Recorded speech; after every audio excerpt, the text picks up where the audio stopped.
বিসমিল্লাহির রহমানির রহিম। আসসালামু আলাইকুম। কেমন আছেন আপনারা সবাই? আলহামদুলিল্লাহ, আমিও ভালো আছি।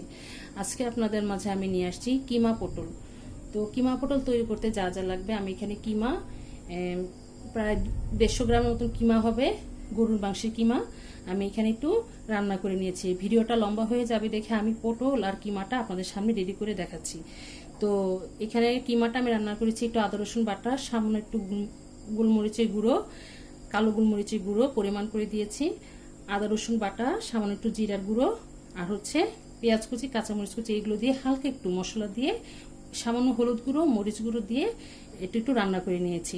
এভাবে হবে, এরকম হবে আমি কিমাটাকে রান্না করে নিয়েছি। আপনারা চাইলে মুরগির মাংস দিয়েও সেই কিমাটা তৈরি করে নিতে পারেন। তো আমি এখানে গরুর মাংস কিমাটা করে নিয়েছি। আর লাগবে পটল। আমি এখানে পটলটাকে আঁচড়িয়ে হালকা একটু তেলে ভেজে নিয়েছি, তা না হলে এটা নরম হবে না। তো সামান্য একটু লবণ দিয়ে আমি এটা একটু হালকা করে ভেজে নিয়েছি, এবং এই যে এরকম আমি এরকম পকেট করে নিয়েছি, যে পকেটের মধ্যে আমরা কিমাটা ভরে নিব। আর লাগবে রান্না করতে লাল মরিচের গুঁড়ো পরিমাণ মতন, হলুদের গুঁড়ো পরিমাণ মতন, লবণ পরিমাণ মতন, টমেটো পেস্ট, আদা বাটা 1 টেবিল চামচ, আর এখানে হচ্ছে একটু জয়ত্রী আর জয়ফল সামান্য একটু বেটে নিয়েছি, আর কাঁচামরিচ লাগবে, পেঁয়াজ কুচি 2টো পেঁয়াজ নিয়েছি, আর এখানে হালকা গরম মশলা দিব।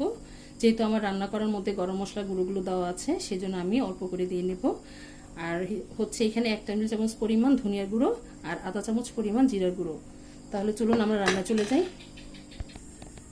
এখন আমরা যা করব, আমরা চুলার কাছে চলে আসছি। যে তেলে আমি পটলটা ভেজে নিয়েছিলাম সেই তেলটা এখানে দেওয়া আছে। তো আমি ফার্স্টে যেটা করব, এখন এই যে পটল যেটা আছে সেটার মধ্যে যে কিমার পুরটা, সেটা এইভাবে আমরা ঢুকিয়ে নিব। এই যে এভাবে করে যে পকেটটা আছে সেই পকেটের মধ্যে এভাবে ঢুকিয়ে নিতে হবে। এভাবে এভাবে করে ঢুকিয়ে নিলে তাহলে আর বের হবে না। যদি পকেটটা আপনারা এইভাবে তৈরি করতে না পারেন, তাহলে সামনে যে মুখটা আছে সেই জায়গাটা খালি করে ভিতরে যে বিচিগুলো থাকে বের করে আপনি এইখান থেকেও পকেটটা তৈরি করতে পারেন। তো অনেকে সুতা দিয়ে বেঁধে নেয়, তো আমার সুতার প্রয়োজন নেই। তো আমি এভাবে এই যে কিমাগুলো, প্রত্যেকটা কিমা এভাবে আমি ভরে নিব। ঠিক এভাবে যেভাবে আমি ভরছি, এভাবে এই যে পকেটের মধ্যে এই কিমাগুলো ভরে নিচ্ছি। এই যে এভাবে ভরে নিতে হবে। প্রত্যেকটা পটলের মধ্যে আমরা এইভাবে কিমাগুলো ভরে নিব। তাহলে চলুন এখন আমরা রান্নায় চলে যাই। এখন আমরা রান্নায় চলে আসছি। এখন জালটা জ্বালিয়ে দিব। বিসমিল্লাহির রহমানির রহিম। জালটা জ্বালিয়ে দিলাম। তেলটা গরম হয়ে আসলে আমি এর মধ্যে পেঁয়াজটা দিয়ে দিব। এখন আমি প্রথমে পেঁয়াজটা দিয়ে দিব। বিসমিল্লাহির রহমানির রহিম। পেঁয়াজের সাথে সাথে যে গরম মশলাগুলো আছে সেটা দিয়ে দিচ্ছি।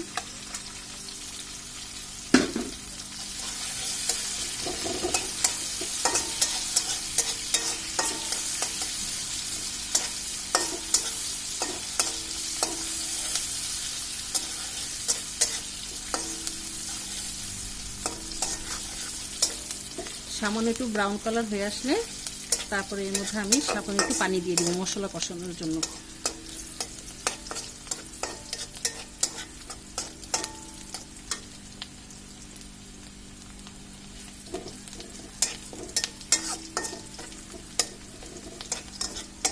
আমার এটা ব্রাউন কালার হয়ে আসছে। এখন আমি সামান্য পরিমাণ পানি দিয়ে দিব।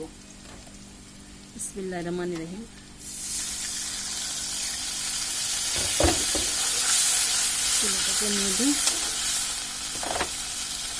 এখন এর মধ্যে আমি আধা চামচ পরিমাণ আমি হলুদ গুঁড়ো দিয়ে দিচ্ছি।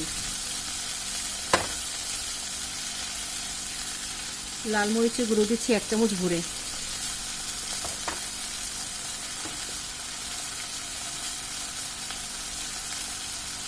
লবণ দিয়ে দিচ্ছি আধা চামচ পরিমাণ। এখানে যে জিরার গুঁড়ো আর ধনিয়া গুঁড়ো আছে সেটাও দিয়ে দিচ্ছি। আদা রসুন বাটা আর জয়ফল জয়ত্রী বাটা যেটা আছে সেটাও দিয়ে দিচ্ছি।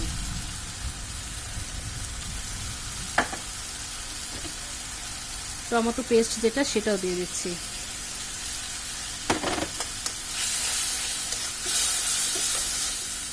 এখন মশলাটাকে ভালোভাবে কষিয়ে নিতে হবে।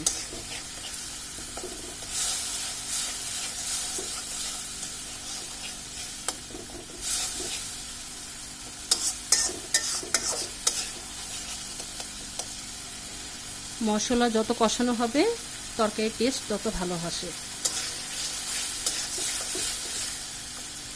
আমি এখানে 5টা পটল দিয়ে করছি, আপনারা চাইলে এই বেশি পরিমাণও নিয়ে নিতে পারেন।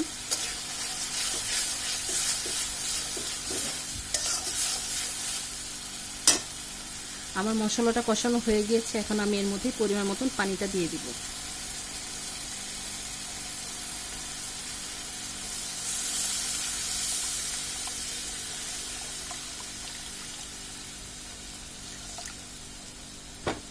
যেহেতু এটা মাখা মাখা হবে, তো এখানে আমি পরিমাণ মতন পানিটা দিয়ে নিলাম।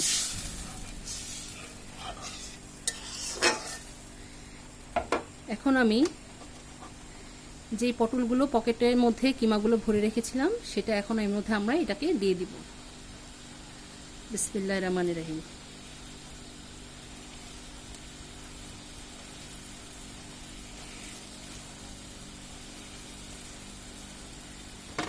এখন আমি এটাকে ঢেকে দিব। এটা বেশি নাড়াচাড়ি করা যাবে না, বেশি নাড়াচাড়া করলে দেখা যাবে কিমাটা বের হয়ে আসতে পারে। তাহলে আমরা এখন এটা ঢাকা দিয়ে দিব আর বলক আসা পর্যন্ত অপেক্ষা করব।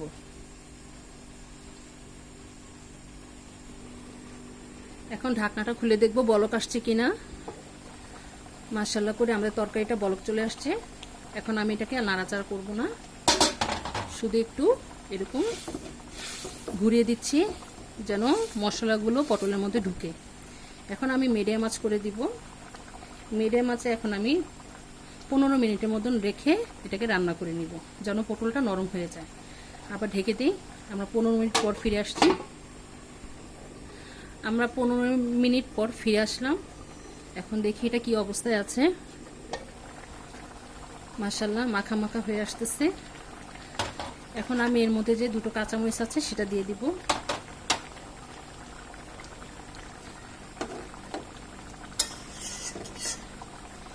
এটা বেশি নাড়াচাড়া করা যাবে না।